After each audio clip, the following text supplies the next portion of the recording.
Eh ben voilà, j'y ai pensé. Quand on part tard... On n'a pas d'embouteillage. Oh oui, papa, il pense vraiment à tout. Et bah quoi, c'est vrai. J'ai pensé au bouée, j'ai pensé à vider le frigo. J'ai pensé à vérifier la pression des pneus, j'ai pensé à faire tous les niveaux. Et sinon, papa, t'as pensé à t'arrêter? Mais t'as raison, ma chérie. Et si nous transmettions la bonne attitude? Sur un long trajet, une pause toutes les 2 heures. Assurance Prévention, une association de France Assureurs.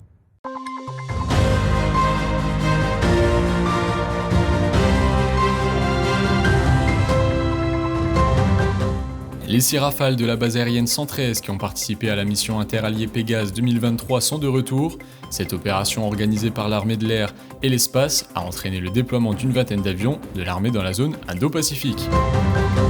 Le 7 juillet dernier, en fin de matinée, un incendie s'est déclaré dans l'église Notre-Dame de l'Assomption à Dronay dans la Marne. Quelques semaines après la catastrophe, les équipes de l'INRAP fouillent les décombres dans l'espoir de sauver des trésors. Ce sont les dernières minutes de leur vol retour. Malgré le temps pluvieux, ces Rafales traversent le ciel de Saint-Dizier. Ils regagnent la base aérienne 113 après un mois passé dans le Pacifique.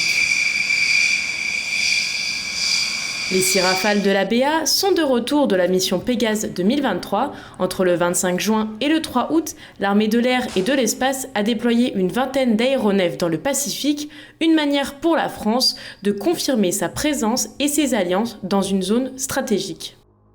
Un entraînement bénéfique pour les troupes de la BA 113 qui ont ainsi pu échanger avec de nombreux militaires internationaux. C'est des expériences qui sont assez uniques, c'est pas des endroits où on va très souvent, voire même pour beaucoup c'était la première fois qu'ils mettaient les pieds du côté de l'Indonésie, ou du moins du côté du Pacifique, ça c'est sûr. C'est toujours important d'avoir des projections de ce style, d'arriver dans des pays que l'on ne connaît pas obligatoirement, avec des cultures un peu différentes, d'échanger. Et comme cela, en échangeant, eh bien, on devient plus fort et c'est vraiment ce qui est important pour nous.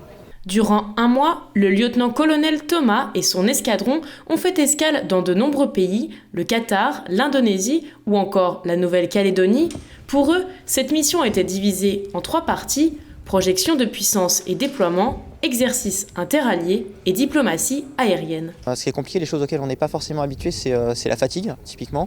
On est plutôt habitué à des rythmes opérationnels où une fois qu'on est posé à un endroit, c'est assez rythmé, on a l'habitude, que ce soit en opération extérieure ou en exercice.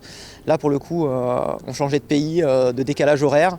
Il fallait être capable d'être rapidement opérationnel, rapidement pouvoir répondre aux questions des gens. Donc, savoir gérer la fatigue, c'était la chose la plus compliquée. Savoir aussi gérer la fatigue pour mes personnels qui étaient déployés. Avec la fin de la mission Pégase 2023, la BA 113 a accompli un nouveau chapitre de son engagement international. La centaine de militaires bragards engagés va reprendre désormais les occupations habituelles.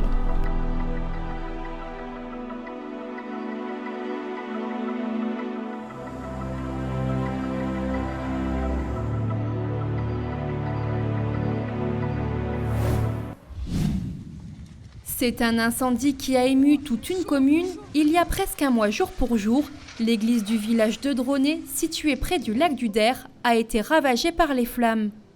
En moins d'1 heure, il ne restait presque plus rien de cet édifice. Seul le porche calciné tenait encore debout. Je ne pouvais pas y croire. Quand on arrive sur place et qu'on voit la toiture en feu, le clocher qui s'effondre, puis alors à une telle vitesse, on ne réalise pas très bien ce qui arrive. L'origine en elle-même, on ne sait pas exactement. En tout cas, ce que le rapport de gendarmerie nous a indiqué, c'est que le feu avait pris au niveau du coffret électrique. Donc dans la sacristie, du côté en fait nord-est. Alors peut-être un court-circuit électrique. Quelques semaines après l'incendie de ce joyau du XVIe siècle, classé monument historique, des équipes de l'INRAP, l'Institut national de recherche archéologique préventive, fouillent les décombres dans l'espoir de retrouver des trésors pouvant être sauvés.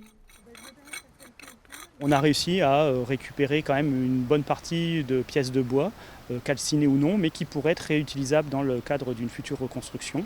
On a aussi retrouvé des éléments de statuaire en terre cuite, donc qui nécessiteront évidemment une lourde restauration, mais au moins les éléments qui étaient encore conservés malgré l'incendie sont aujourd'hui préservés, archivés, documentés.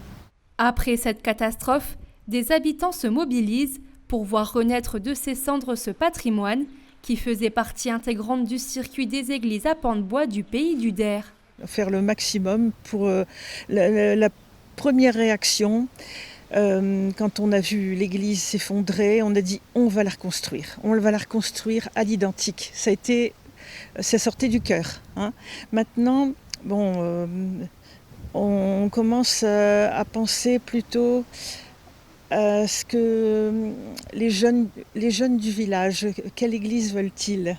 Parce que pour nous, bien sûr, la revoir à l'identique, ce serait vraiment... c'est un rêve. Le montant des travaux de reconstruction n'est pas encore connu, mais il s'annonce élevé. Une cagnotte en ligne a été lancée par les membres de l'association de sauvegarde de l'église de Dronay. Plus de 2800 € ont pour le moment été collectés. Et on se quitte avec ces images des sapeurs-pompiers du département de la Marne, formant la colonne de renfort Bravo pour les feux de forêt et déployés dans les départements du Var et des Bouches-du-Rhône. Ils sont désormais revenus de leur mission. Passez une bonne soirée sur Puissance Télévision, l'information continue, restez avec nous.